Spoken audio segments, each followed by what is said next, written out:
10th class. आज हम जयशंकर प्रसाद का एक चैप्टर करने जा रहे हैं। उससे पहले हमें इसका जीवन परिचय पढ़ना है।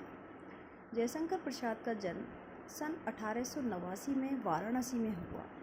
काशी के प्रसिद्ध क्वींस कॉलेज में वे पढ़ने गए, परंतु स्थितियां अनुकूल न होने के कारण 8वीं से आगे नहीं पढ़ पाए।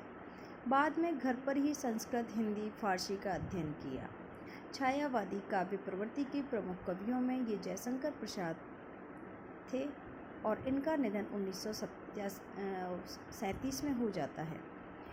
उनकी प्रमुख काव्य कृति भी हैं चित्राधार, कानन कुसुम, झरना, आंसू लहर और कामायनी। आधुनिक हिंदी की श्रेष्ठतम काव्य कृति मानी जाने वाली कामायनी पर इनको मंगला प्रसाद पारितोषिक भी दिया गया है। कामायनी बहुत फेमस है, प्रसिद्ध ग्रंथ है इनका। वे कवि के साथ साथ सफल गद्यकार भी रहे हैं। अजातशत्रु, चंद्रगुप्त, स्कंदगुप्त, ध्रुव स्वामी इनकी नाटक रहे हैं। ध्रुव स्वामी उपन्यास है, बहुत अच्छा है। चंद्रगुप्त, अजातशत्रु और ये भी इनके हैं, अच्छे नाटक रहे हैं। कंकाल, तितली और इरावती भी उपन्यास हैं। आकाशदीप, आंधी, इंद्रजाल भी इनकी कहानी संग्रह रहे हैं। तो देखो, जब हमें किसी कवि के बारे में पढ़ते हैं तो ये ज़रूर पता होना चाहिए कि उनकी कौन सी फेमस कहानी है, कौन सा नाटक है या उपन्यास है। आगे है प्रसाद का साहित्य जीवन की कोमलता और माधुर्य शक्ति और ओज का साहित्य माना जाता है। छायावादी कविता की अतिशय काल्पनिकता और सौंदर्य का सूक्ष्म चित्रण, प्रकृति प्रेम, देश प्रेम, शैली की लाक्षणिकता उनकी कविता की प्रमुख विशेषताएं हैं। इतिहास और दर्शन में उनकी गहरी रुचि थी और ये साहित्य में स्पष्ट रूप से दिखाई भी देता है। अब यहाँ पे प्रेमचंद के संपादन में हंस नामक एक पत्रिका है जिसमें आत्मकथा विशेष अंक निकलना तय हुआ था। प्रसाद जी के मित्रों ने आग्रह किया कि वे अपनी आत्मकथा लिखें। प्रसाद जी ने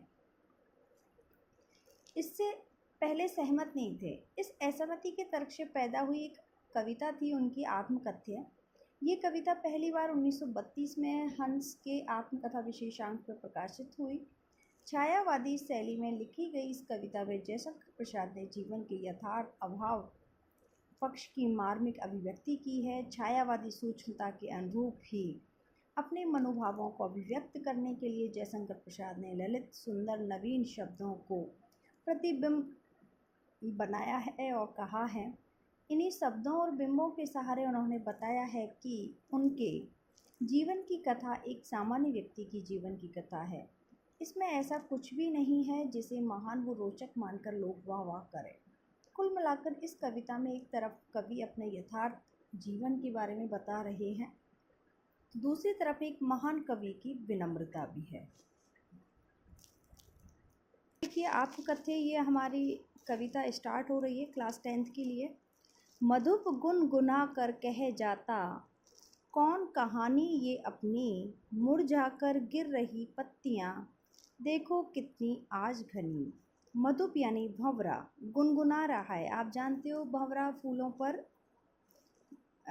फूलों के इधर उधर गुनगुन आवाज़ करता रहता है, इधर उधर घूमता रहता है। तो मधुप क्या कह रहा है? अपनी कहानी कह रहा है। कैसे कि जैसे बसंत ऋतु में तो वो खुश रहता है, सुखी रहता है, लेकिन जब पत्तियां गिर जाती हैं, फूल गिर जाते हैं तो क्या होता है? मुरझा कर गिर रही हैं पत्तियां। देखो, बसंत ऋतु चली गई है और पतझड़ का समय आ गया है। जो कितनी घनी पत्तियां थी, कितने अच्छे फूल थे, वो गिर चुके हैं। इस गंभीर अनंत नीलिमा में असंख्य जीवन इतिहास, यह लोग करते ही रहते हैं अपना व्यंग्य मलिन उपहास। तो ये बहुत गंभीरता से इस बात का वर्णन कर रहे हैं और अपने जीवन इतिहास के बारे में बता रहे हैं कि अनंत लीनमा, जिस आकाश का कोई अंत ना हो, ऐसे आकाश में तो यह लोग करते ही रहते हैं अपने। अब इस प्रकार से अपने व्यंग्य जो भंवरा है तो अपने दुख का बता रहा है, अपना व्यंग्य बता रहा है, उसका उपहास हो रहा है इस तरीके से, क्योंकि वो उसको फ्लावर चाहिए, फ्लावर है नहीं, फूल है नहीं, तो उसका मलिन उपहास हो रहा है। तो वो अपने दुख को व्यक्त कर रहा है। तब भी कहते हो कह डालूं दुर्बलता अपनी बीती, तुम सुनकर सुख पाओगे देखोगे गागर रीति। अब इसमें है कि जैसे गागर भरी हुई है तो अलग ही सुख होता है, और यदि गागर खाली है तो आपको कैसा लगेगा? बहुत अजीब लगेगा। ऐसा लगेगा कि हमारा उपहास हो रहा है, हमारी दुर्बलता है ये। तो इस प्रकार से भंवरे ने वर्णन किया है। किंतु कहीं ऐसा ना हो तुम ही खाली करने वाली, कहीं ऐसा नहीं लग रहा है कि तुम ही इसके जिम्मेदार हो? जो ये परिस्थिति आई है इसकी जिम्मेदार तुम ही हो।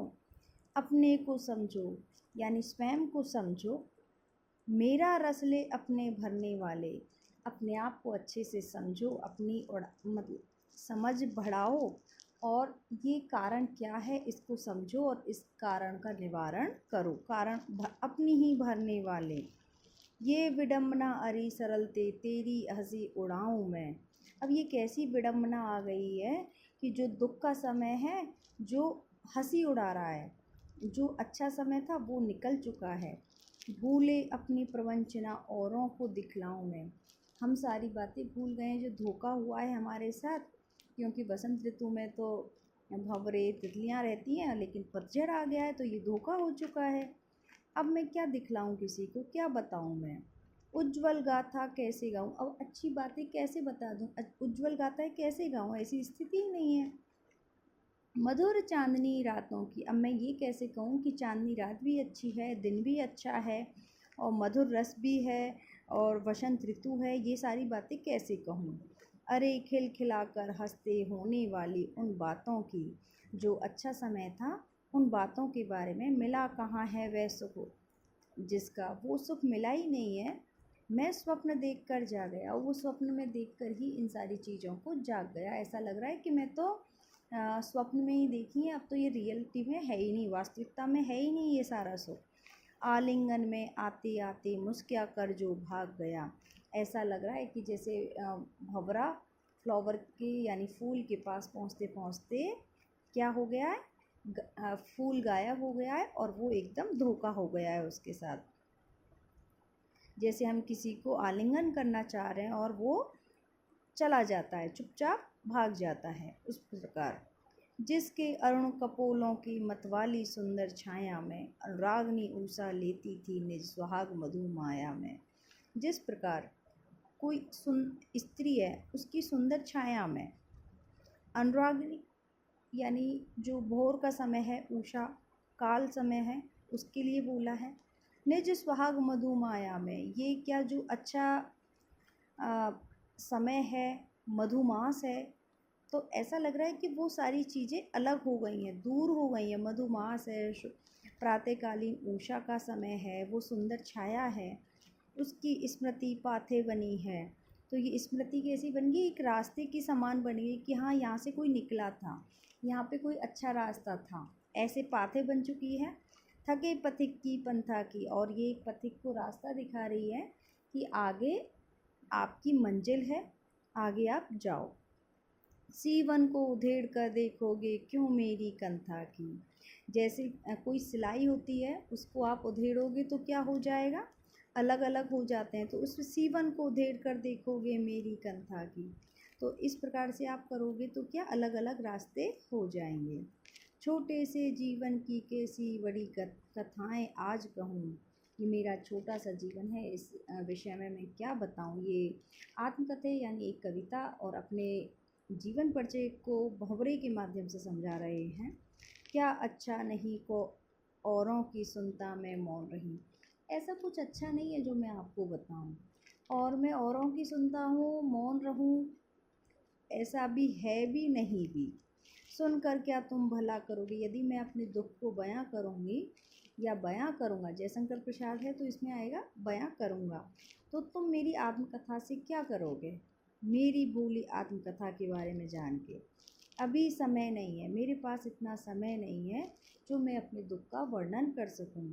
थकी सोई है मेरी मौन व्यथा, और मैं अपने दर्द को, अपनी परेशानियों को मौन रहकर ही समाप्त करना चाहता हूँ। इस प्रकार से ये आपका चैप्टर फिनिश हो रहा है, और यहाँ पे क्वेश्चन आंसर हैं।